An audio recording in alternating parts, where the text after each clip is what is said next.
एक बड़ी पुरानी कहावत है, अतिशय रगड़ करे जो कोई अनल प्रकट चंदन से हुई। आखिर वही वाला हाल हो गया है। पुतिन ने एक ऐसी तबाही ला दी है कि अब अमेरिका क्या पूरी दुनिया डर रही है और ऐसे में भी बाजी मार गया है भारत। समझ लीजिए दुनिया का क्या हाल हो गया है। पुतिन के एक निर्णय से 190 देश हिल चुके हैं और उन्हें लग रहा है कि अब दाना पानी कहां से आएगा। पुतिन ने यूएन के समझौते को सीधे सीधे तोड़कर बहुत बड़ा फैसला लिया है। जानेंगे क्या कुछ चल रहा है जियोपॉलिटिक्स में, आइए जानते हैं इन खबरों को विस्तार से। दरअसल परसों एक बड़ी खबर निकल कर आई और ये खबर काला सागर में युद्धपोत मकरोव को तबाह करने को लेकर आई थी। मकरोव के तबाह होने के बाद जेलेंस्की ने अपने पीठ थपथपाए थे, यूक्रेन ने अपने आप को वाह वाह कहा था और यूके पर रूस की नजर पड़ गई कि ये सब कुछ किया कराया यूक्रेन के द्वारा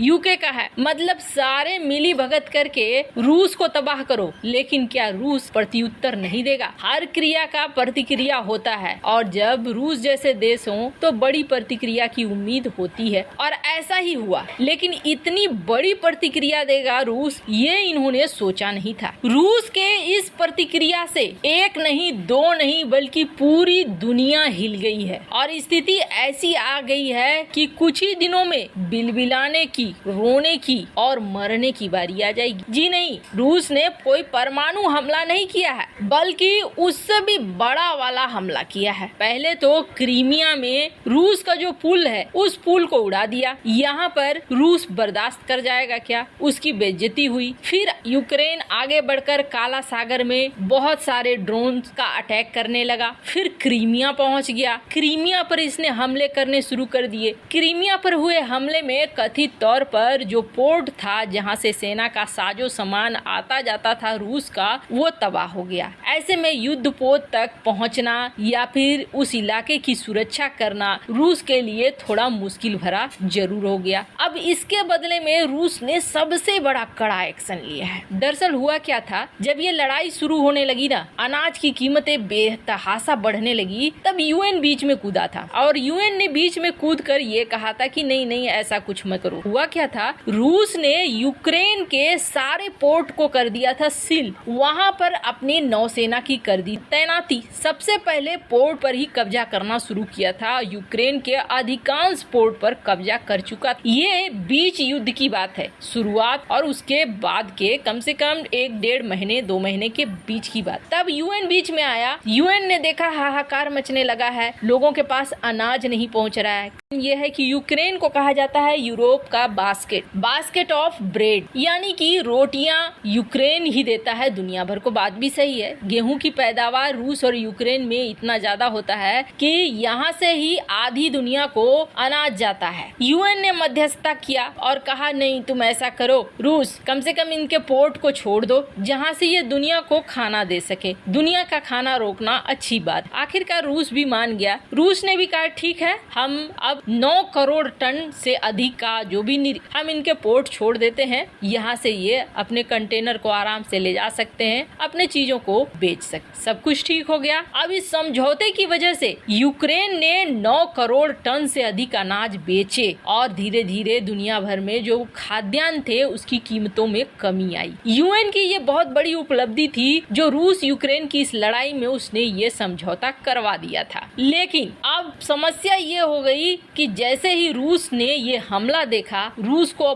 बहुत गुस्सा आया और रूस को लगा नहीं ये लोग ऐसे नहीं मानेंगे, मतलब तुम हम पे हमला करते रहो और हम तुम्हें खाने के लिए रास्ता देते रहें। रूस ने यूक्रेन के साथ जो संयुक्त राष्ट्र के अनाज सौदे में अपनी भागीदारी को कर दिया निलंबित, मतलब हम इसमें साथ देने वाले नहीं हैं। हम अब यूक्रेन का समुद्री अनाज निकलने ही नहीं देंगे। अब ये हालात ऐसे हो गए कि समझ लो आप दुनिया भर को खाने को लाले पड़ जाएंगे। और जो कहा जा रहा था ना 2023 बहुत बुरा होने वाला है, एकदम से लगता है हालात ऐसी ही स्थिति में पहुंच गया है और किसी एक देश नहीं बल्कि दुनिया के 190 देश भूखमरी का शिकार हो सकते हैं। अब रूस ने जैसे ही इस बात को किया है वैसे ही अमेरिका ये कहने लगा नहीं नहीं ये गलत कर रहे हो तुम, ये अच्छा नहीं है, ये तो तुमने हथियार बना लिया अनाज को, ये बहुत अपमान अपमानजनक है। विदेश मंत्री एंथनी ब्लिंकन अमेरिका के ये कहने लगे कि ये समझौता निलंबन करना अच्छा नहीं है, ये सभी पक्षों के लिए जरूरी है, जीवन बचाने के लिए जरूरी है। रूस भोजन को अब हथियार बनाकर काम करने लगा, ये तो बिल्कुल अच्छा नहीं। पहले से ही दुनिया में असुरक्षा है, मानवीय संकट है, फिर भी ऐसा कर रहा है। यूरोपीय संघ कहने लगा नहीं रूस, इसे आप वापस ले लो, ऐसा मत करो। संयुक्त राष्ट्र, कई देश ये कहने लगे नहीं ऐसा मत करो। ऐसा लग रहा है जैसे कि ये तो अकाल पैदा हो जाएगा। यूक्रेन का जो राष्ट्रपति है व्लादिमीर जेलेंस्की, उसने कहा